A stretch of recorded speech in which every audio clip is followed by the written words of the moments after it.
سپاہی نے کہا بادشاہ سے، بادشاہ آپ تو سننا چاہ رہے ہیں؟ ہاں تو تھوڑی دیر نہیں، شکریہ، بہت نوازش، کرم فرمائی۔ تو وہ سپاہی نے کہا کہ میں آپ کو یقین سے کہتا ہوں میرے پیر شیخ سلیم چشتی ہے، آپ ان کے پاس چلیں، آپ کو بیٹا ہوگا، نہیں ہوا تو آپ جو چاہے سزا دینا، ایک بار چلیں تو صحیح۔ غریب تھا، ہلکے درجے کا سپاہی تھا، لیکن اکبر تھا ہوشیار، گنڈے گردی ہوتی ہے تو ہوشیاری بھی ہوتی ہے، ہوشیار۔ وہ گیا رات کے اندھیرے میں، توجہ کرنا، جو بتانا چاہتا اس کو سن لیں، رات کے اندھیرے میں گیا، شیخ سلیم چشتی نے دعا کی اور کہا تیری قسمت میں تو نہیں ہے لیکن دعا کی، تجھے بیٹا ہوگا مگر ایک شرط ہے، تجھے پیدل اجمیر شریف جانا پڑے گا۔ حضرت سلیم چشتی کا دماغ دیکھو، بابا فرید کے بیٹے کا دماغ دیکھو، یہ یہاں رات کے اندھیرے میں آیا نا، آگرہ سے پیدل چلاؤں گا اجمیر شریف تک، پورا ملک دیکھے گا، خود کو خدا کہنے والا اللہ، سچی اللہ کے بندے کی چوکھٹ پہ اپنی پیشانی جھکانے پہ مجبور ہو گئے۔ اور پھر اکبر گیا، اولاد کی تڑپ کو تھی،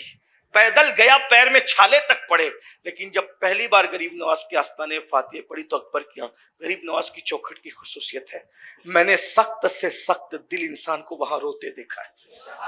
اس چوکھٹ کی بات الگ ہے۔ غریب نواز کی چوکھٹ کی پورے ہندوستان کے اولیاء کو سلطان ہیں۔ اور یہ بھی سن لو، ہندوستان میں کسی سلسلے کا آدمی ہو، میں قادری ہوں الحمدللہ، لیکن چشتی نقشبندی سہروردی سارے سلسلوں کی خلافت ہونے کی وجہ سے چشتی بھی ہوں، لیکن اس کے بعد میں اور متعصب قادری ہوں، مجھے اور یہ بات یاد رکھنا، لیکن پھر ہمارا نظریہ یہ قادریوں کا کہ کسی سلسلے کا آدمی ہو، ہندوستان میں رہتا ہے، پہلے وہ چشتی ہے، اس کے بعد سب کچھ ہے۔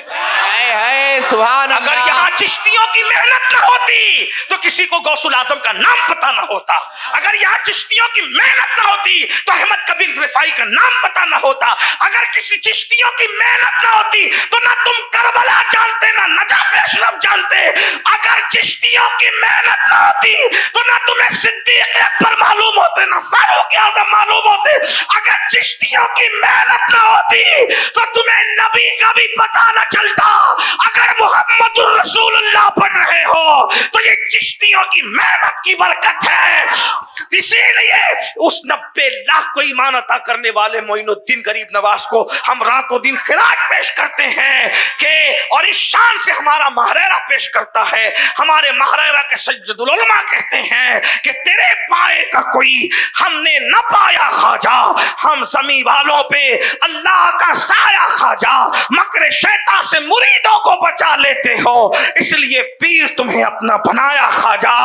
اور جوش و مستی میں بہت آئے تھے، ایسے لمحے میں بہت جاتا مگر تم نے بچایا خواجہ، سید خستہ کو امید حضوری کب تھی، صدقے جاؤں تیرے کیا خوب بلایا۔ سبحان اللہ، نعرہ تکبیر۔ کسی شخص کو ہندوستان میں شرافت کے ساتھ مومن بن کے رہنا ہے تو اپنے پیر کو غریب نواز کے برابر کھڑے کرنے کی کبھی غلطی مت کرنا۔ ہاں، کسی کا کتنا ہی بڑا پیر ہوگا، وہ ہے میرے خواجہ کا غلام۔ جب صابر و نظام غلام ہے، جب قطب الدین غلام ہے، تو پھر یاد رکھنا زکام نہیں ہونا چاہیے مینڈکیوں کو، کوئی کتنا ہی بڑا ہو، لیکن جس طریقے سے دنیا کا کوئی ولی غوث اعظم کے برابر نہیں ہو سکتا، ویسے ہندوستان کا کوئی ولی غریب نواز کی جوتیوں کو نہیں پہنچ سکتا۔ نبی کا بیٹا ہے، نبی کا لاڈلا ہے، نبی کا ایسا لاڈلا ہے کہ بار بار یہ ادھر جاتے ہیں اور وہاں سے ادھر آنا ہوتا ہے۔ اگر